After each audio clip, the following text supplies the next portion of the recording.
Բարև ձեզ եթերում բացարձակ արժեքն է, իսկ այսօրվա իմ հյուրը օլիմպիական բրոնզե մեդալակիր, Եվրոպայի մեծահասակների կրկնակի չեմպիոն,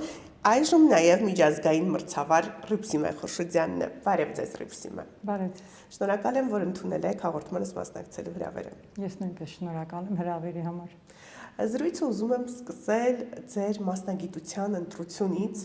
երբ փոքր էիք, ինչպես եղավ, երբ փոքրիկ նուրբ շատ գեղեցիկ կանաչաճի աղջիկը ընտրեց այդ բարդ մասնագիտությունը։ Շատ գեղեցիկ եւ յուրահատուկ ընտրություններ ինձ համար, իսկ բոլորի համար դա բացասական երևույթ է, որ աղջիկը կինը կարող է ծանրամարտով զբաղվել։ Հայաստանում ընդհանրապես այս սպորտաձևը զարգացած չէր կանանց շրջանում։ Այնպես եղավ, որ ես բացում արեցի ու բոլորը շատ դեմ էին դրան։ Հարազատներս, ծնողներս, նույնիսկ ծնողներից հարևանները ասում էին վաղումս օրը կամ ստանա, ինչ գիտես, երեխաներ կունենա, թե չի ունենա ծանրություն, այլ վերջը։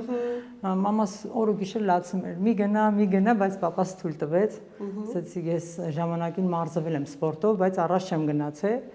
Հիմա հերթը քոնն է, որ դու գնաս քո նպատակների ետևից։ Դուք իրականացրեցիք, կարծես թե հայրիկի կիսատ մնացած երազանքը։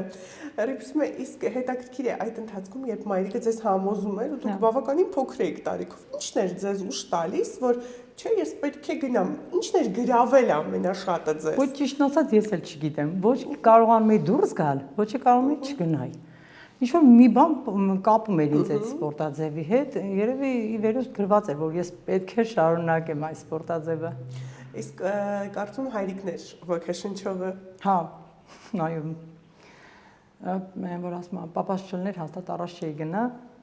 դուխ էր տալիս, ոգևորում էր, ասում էր հələ գնա, տես ինչ լավ մարդ կդառնաս, ամենակարևորը, որտեղ սպորտը համերաշխություն էր, բերում սեր, դաստիարակություն, որը որ ես սպորտի մեջ եմ ավելի շատ ստացել դաստիարակությունը։ 6-րդ դասարանից հավաքների եմ եղել, այն որ արդեն նոր սկսում եմ, չէ, հասունանալ, ես սպորտի մեջ եմ եղել։ Եվ այո, տղաներին էլ սպորտը յուրահատուկ դաստիարակություն է տալիս, թե ճիշտ ապրելու, թե առողջ սնվելու, թե ճիշտ կյանք վարելու հետ կապված։ Ու ավելի հանգիստ են մարզիկները, քան սովորական մարդիկ, այսպես ասեմ։ Շատ դժվարություններ էլ կան, մենք խոսում ենք դրական կողմերի մասին, սակայն սպորտաձևով առաջ գնալը հատկապես Հայաստանում եւ որոշակի առումով չհանձնվելը, չկոտրվելը կամքի ուժ է պահանջում։ Հետաքրքիր է, ձեզ ինչ դժվարություններ են հանդիպել եւ ինչպես եք կարողացել շրջանցել, չկոտրվել ու հասնել այս կետին։ Մեդալի հակառակ կողմը շատ դժվարություններ են։ Մարդիկ չգիտեն, թե մարզիկների ինչի միջով են անցնում վնասվածքների, պարտությունների, անքնության, քաշի կորուստի, ստրեսային ապրումներ, թե ոնց պետք է դուրս գան մրցահարթակ, որ հանրությունը իրեն լավ տեսնի, հաղթանակով վերադառնա։ Այդ ամենը հանրությունը չի տեսնում։ Դա միայն տեսնում է մարզիչը եւ մարզիկը, իսկ հանրությունը մենակ ուրախանում է հաղթանակի համար։ Իսկ եթե պարտվում է, այն որ ասած քարկոծում են, բայց այդպես չպետք է լինի, պետք է պարտությունից հաղթանակներ կերտել։ Ես ունեցել եմ վնասվածքներ, կոտրվածքներ, դոպինգ սկանդալի հետ կապված խնդիրներ,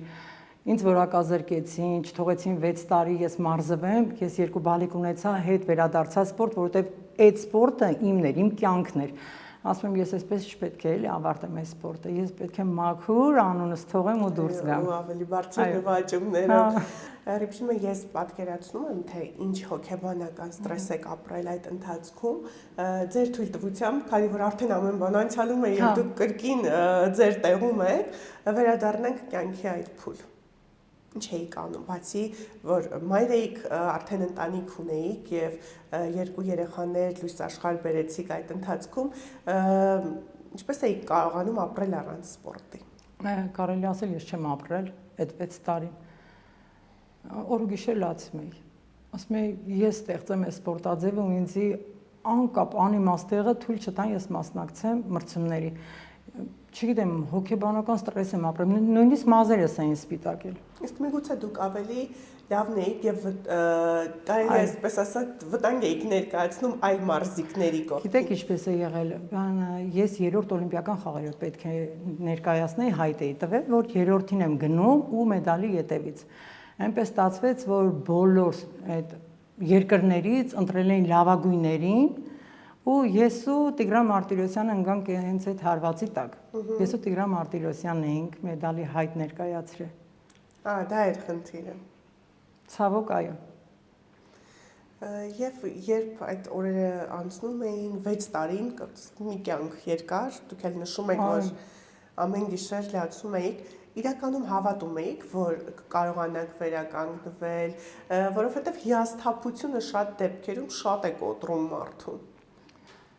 Այսպես է, ես ինքս ինձ հավատում եի, բայց լսում էի կողքի կարծիքները, թե ինչ են մտածում, երբ որ 6 տարի դադարից հետո երկու երեխաների մայր վերադառնա սպորտ,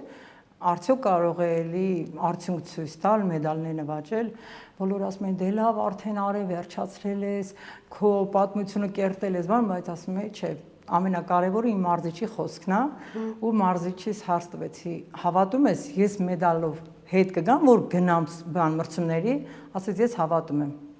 Ու իմ մականունը կատու էին դրել։ Ասեց ես հավատում եմ իմ առաջվա կատուին, եթե նույն այդ խարակտերով գնաս դու առաջ։ Ասի վсё, ես ամեն ինչ կդնեմ մի կողմ։ Նույնիսկ երեխաներս արդեն կիսուր մայրիկներ պահում, ոչ մեկի ոչ մի բան չի ասում, լուր, այդ 2 տարին մարզվել եմ նորից հավաքների եմ ընդգրկվել ու 2 տարվա ընթացքում նորից մեդալներ եմ նվաճել։ Զարմանալի է ձեր կամքի ուժը, ուզում եմ պատկերացնել այդ առաջին անգամ ծանրաձողին մոտենալը։ Ինձ թվում է դուք անգամ այդ ժամանակ եք հուզվել։ Ես ամենաշատը ես 22 թվին, որ վերադարձա սպորտ,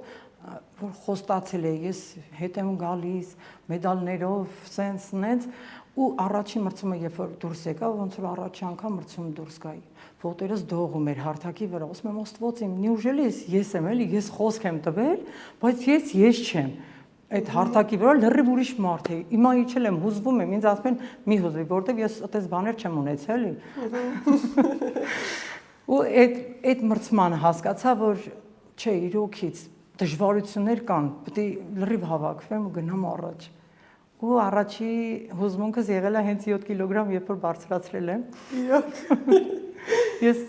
իմ անձնական քաշը 30 կիլոգրամ է եղել ու 7 կիլոգրամից պետք է սկսեմ ու ձեռքերս sense բարակ, ոտքերս բարակ։ Այդ ժամանակ եմ շատ հուզվել։ Ես ուզում եմ հիշել նաև ձեր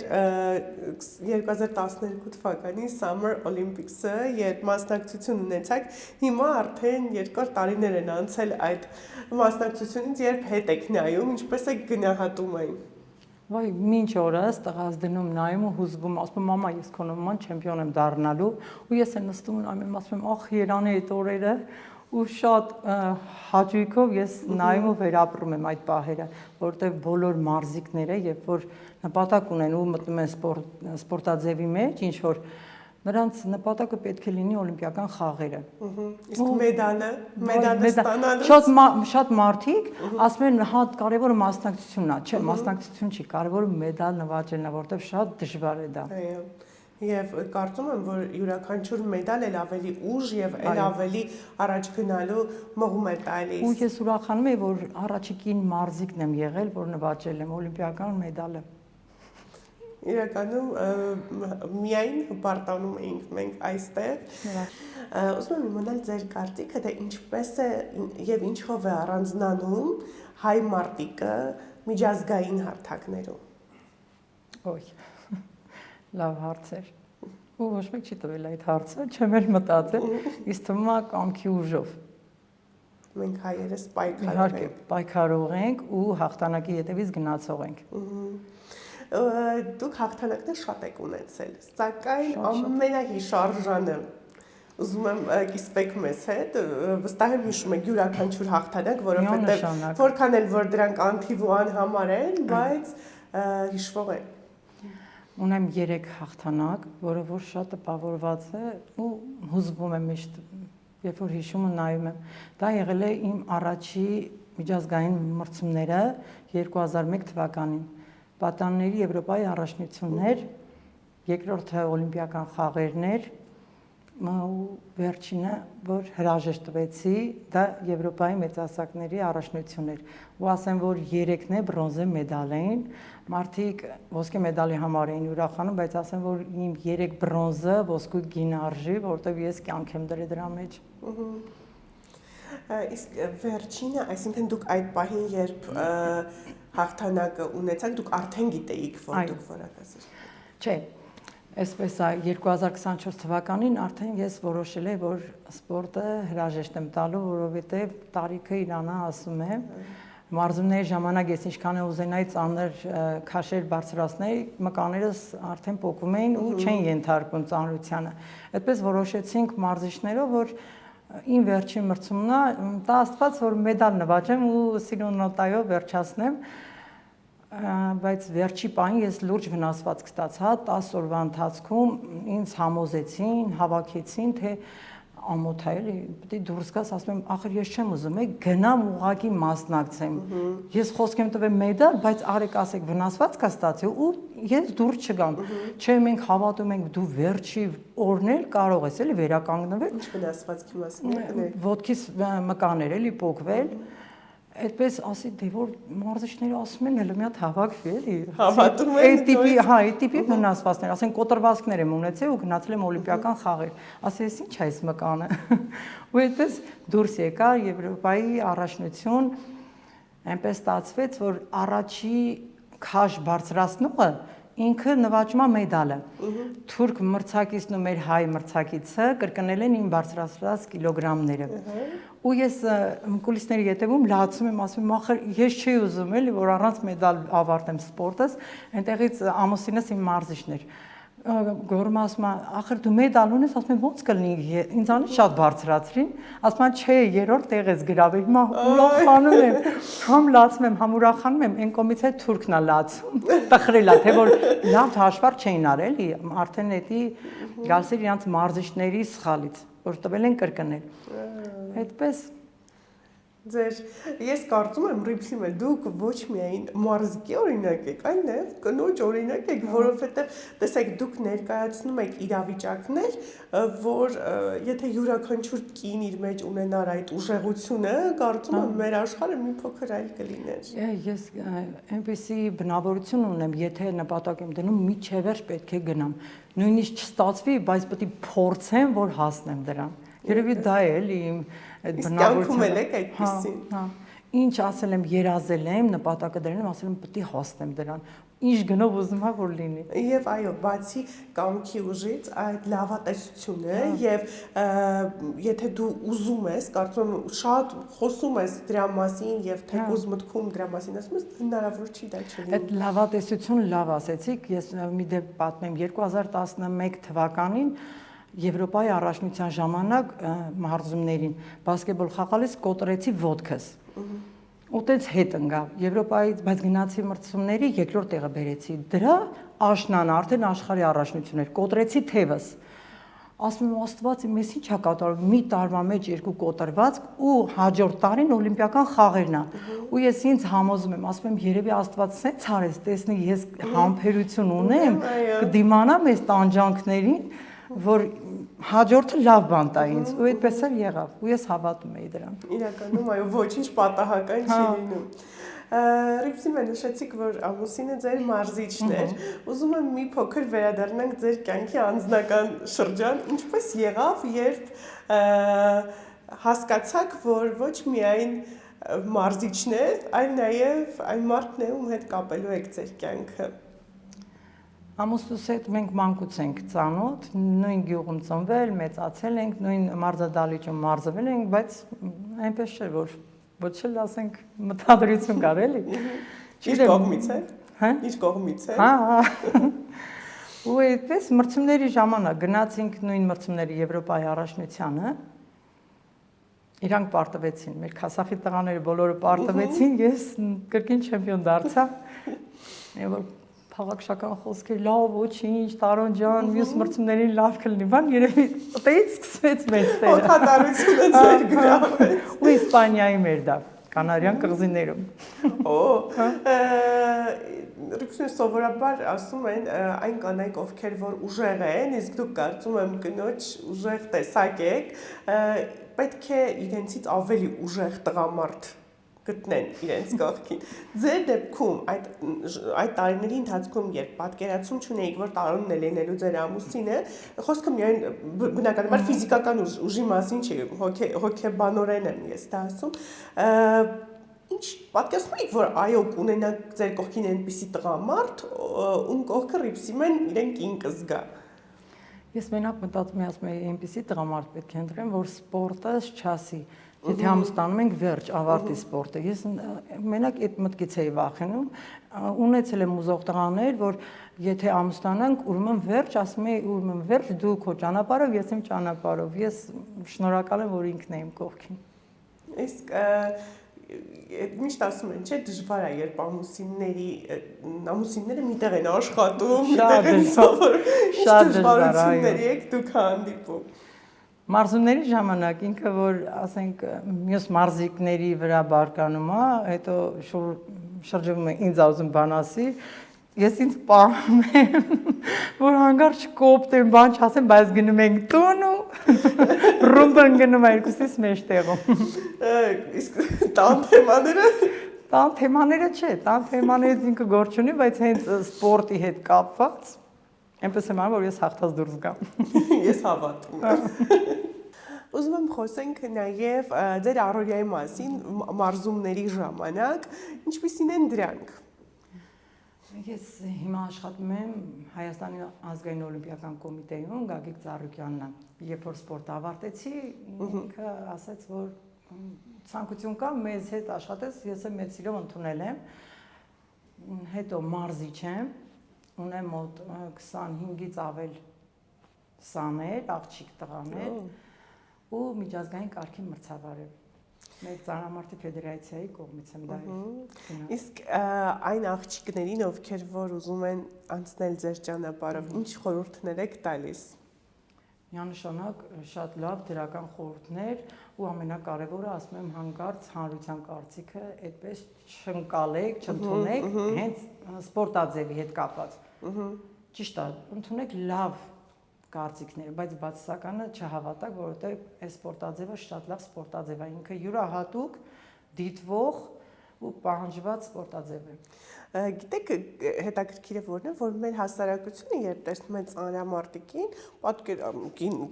պատկերացնում է կոպիտ, ոչ կանացի եւ այլն։ Հիմա դուք իմ առջև նստած եք, եթերից առաջ էլ այսի անգամ ձեր ձեռքերին երբ նայում եմ, հակառակ պատկերն է։ Իրականում հետաքրքիր է շատ եք հանդիպել նմանատիպ կարծիքների եւ միֆերի։ Շատ։ Ու այդ միտքը շատ է տանջում ինձ, որ նման կարծիքներ ունեն, աղջիկը հենց ինքը իր մեջ ներքուստ պետք է կանացի լինի, սպորտաձևը ընդհանրապես կապ չունի դրա հետ։ Հիմական, ասենք, չմարզվող աղջիկներ, որ բառից բուն իմաստով տղա ոնց որ լինեն, չես տարբերում տղային թե աղջիկ, ու ինքը սպորտով չի զբաղվում։ Ուղղակի պետք է մի կոկիտ լինել ու չհամեմատել էլի սպորտաձևի հետ։ Ռուսմե, իսկ եթե խոսենք պարտությունների մասին, եղել է պարտություն, որ ձեզ ամենաշատն է սովորեցրել։ Ճակերտավոր ասեմ, սովորեցրել։ Պարտություն գիտեք ոնց է եղել իմ մոտ։ Ես չեմ ունեցել հավասար մրցակից։ Ինչի։ Կատեգորիաների հետ կապված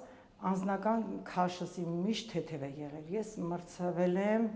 ավելի ծանր աղջիկների հետ։ Իմ անձնական քաշը եղել է 87 կիլոգրամ, նրանցը եղել է 130, 140։ Երբ որ չէին գալի երկու հսկաները, ես միշտ չեմպիոն էի դառնում։ Իսկ եթե գալիս են սուսփուս երրորդ տեղից վերցնել գալիս էի։ Այդպես չեմ ունեցել հիմնականում։ Եվ հետաքրքիր է, երբ արդեն մինչ ավարտել է սպորտային կյանքը, հա, այսպես ասեմ, ինչպես էի կարողանում համատեղել ընտանիքը եւ սպորտը։ Խոսք տալուց այնքան հեշտ է խոսք տալը, բայց հետո որ իրոքից պետք է համատեղել, շատ դժվար էր ու բարդ էր։ Ինձ օգնության էր գալիս իմ զգեսուր մայրիկը, որի համար ես անչափ շնորհակալ եմ, մինչ օրս ինձ օգնում է։ Այն որ ասում եմ սկեսու մայրիկները ասում եմ այո, իմ ընկերուհին է ու հանակով տենց հումորով ասում եմ մարդ տենց հարց ունեն։ Ինքն էր միշտ ինձ օգնում, երեխաներս ինքն էր պահում, կերակրում, պարտեզ, դպրոց, տենց որ ես գնայի իմ նպատակի հետևից։ Իրականում հա։ Նույնիսկ իմ մաման ընդհանրապես տեղյակ չի եղել իմ երեխաներից։ Գովելի է, հիմա հեռուստաէկրաններից այնքան շատ աղջիկներ նախանձում են ձեզ։ Իսկ որպես մայր, ինչպիսին եք դուք։ Ոյ։ Իսկ թվում է ես ամեն ինչ անում եմ, որ այդ բացը լրացնեմ։ Իրանց մտքով ինչ անցնում է ես անում եմ, են հուր հնազանդ հասերի պես ասում եմ, որ իրանք ամեն ինչ տեսնեն, ինչքան ես կարող եմ փոխանցեմ, ինչ որ ես ստացել եմ, դաստիարակությունը ես ավելի փոխանցեմ իմ երեխաներին։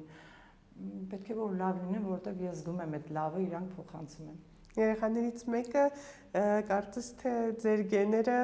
վերցրել է, այո, մեծ տղաս Աշոտը ծանրամարտով է զբաղվում։ Ունի տվյալները, շատ ուժեղ է, բայց աշխատասիրությունը այնքան է լավ չի, իսկ ծանրամարտը սիրում է աշխատասեր մարդկանց։ Ես կարծում եմ հիմա բոլորն են երեխաներից, քանի որ կան ավելի հետաքրքիր եւ գրավիչ բաներ, որոնք կանչում են խոսքը խաղերի եւ կոմպյուտերների, այո, իսկ ձեր ժամանակներում ինչի մասին էր խոսքը։ Հեռախոս չի եղել։ Լիվսիա, ուզում եմ մի հետաքրքիր փաստ նշեք ձեր մասին, որի մասին քչերը գիտեն։ Ոյ Երևի բոլոր ասել եմ, ես այնքան պարզ մարդ եմ, չունեմ ինչ որ գաղտնիք պահեմ, ասեմ, չէ, հանրությունը թող չիմանա։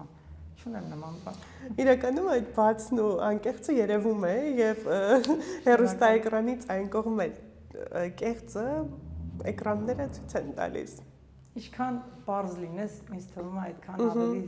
սիրված կլինես։